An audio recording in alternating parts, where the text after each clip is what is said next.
Hey everybody, this is Tom, and I know I sound like crap. I sound like Bane and Batman just had a baby, and that's a compliment. But guess what? I just beat pneumonia, so suck it, pneumonia. Now look, I can't wait to go back into this conversation mode with you guys, so maybe I'm rushing it, but it is what it is. I just want to get back out there and have a chat with you.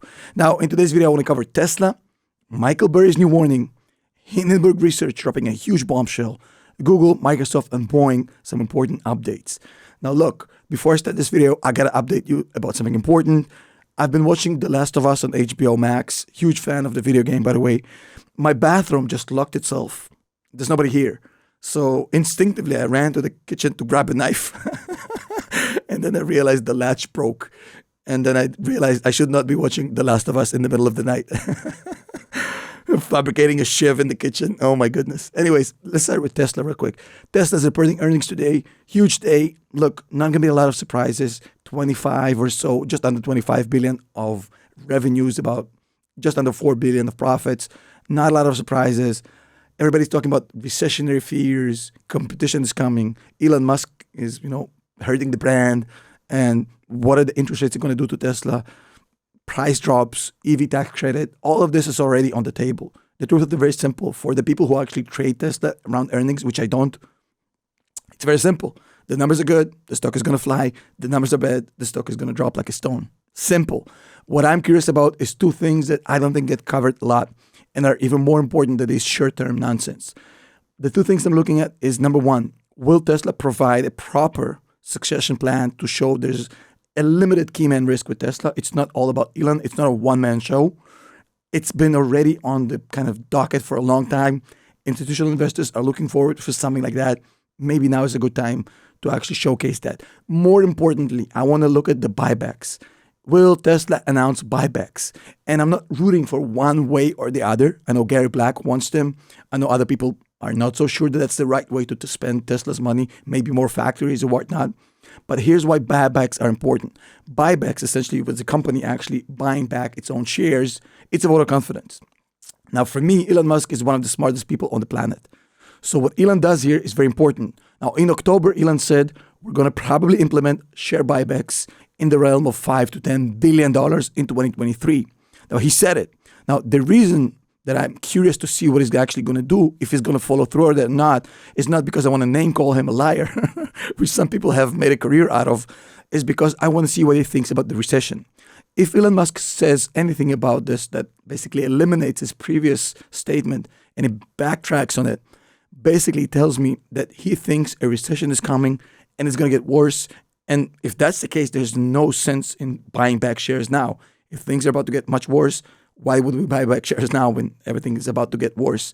If he kind of follows through with that and he actually talks more about buybacks and the buybacks plan actually goes forward, that shows me that Elon Musk is not on that recession bandwagon. So I'm looking forward to see what Elon does, not says, that will indicate what he really thinks about the recession. That's my main takeaway from this Q4 earnings, not the bullshit that everybody's focused on. Now, Michael Burry just issued another warning. He's basically saying that this is kind of the period when the market shut up slightly before the big crash of 2001, 2000. And there's a very famous chart that he pulled up on this Twitter. I guess Michael Burry is like one of them Caucasian pastries.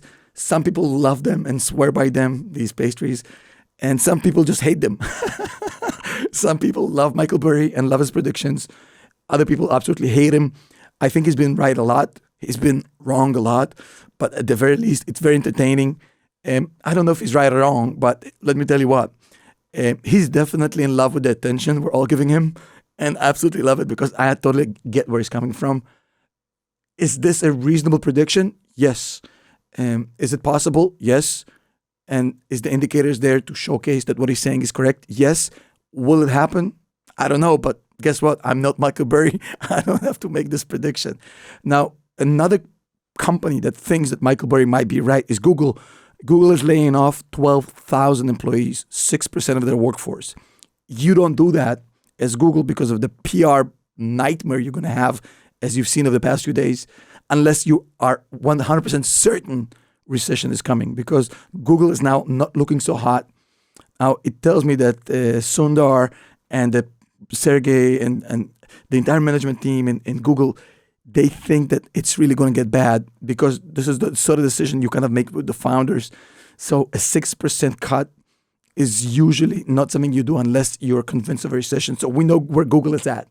Now, if you want to look at other indicators, Boeing just announced that they basically missed revenues and EPS. It's a very simple thing. Costs are going up, cost of labor going up, demand is going down.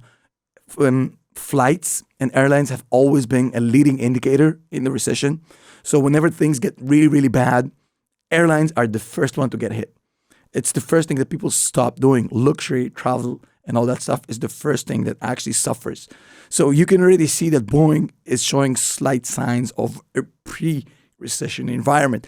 Now, I want to talk about Microsoft, for example, as a different kind of way of looking at stock. Now, Microsoft just reported earnings, and they were fine. They were fine.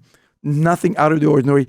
The only thing is that Azure, their cloud business, is slowing down, and it's slowed down significantly. But guess what? They were flying so high that even post slowdown, they're at like 30% annual growth. Look, is this a good time to bail on Microsoft? I don't know, but let me tell you what. It's very hard for me to bet against Microsoft because the cloud business is just absolutely insane. They have a recurring revenue from just Office. As horrible as their computing business is, they're creating a lot of recurring revenue. They're dominating the business-to-business software industry. It's very hard to say, hey, Microsoft is going down. I think it's more like Microsoft is adjusting to post kind of pandemic realism than Microsoft is dropping like a stone. So to me, Microsoft is still one of the best companies to own out there. A final word from Hindenburg, the company that have predicted the downfall of Nikola, among others, just dropped a tweet that they're about to uncover the biggest financial fraud in history. And it's exciting because they very rarely get things wrong. Of course, they haven't said which company it is. I'm sure that Gordon Johnson is sitting there like saying, I wish it's Tesla. A lot of short sellers are hoping it's Tesla. I doubt it, but let's see who it is. I can't wait. Shout out to Nate from Hindenburg Research. Terrific work.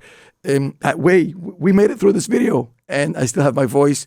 I know I sound really horrible. For those of you who lasted through this video despite my voice, thank you so much. I'm slightly embarrassed, but more happy to be here with you. So my happiness from sharing this time with you is outweighing my embarrassment by my dead cat bounce voice. I'll see you next video.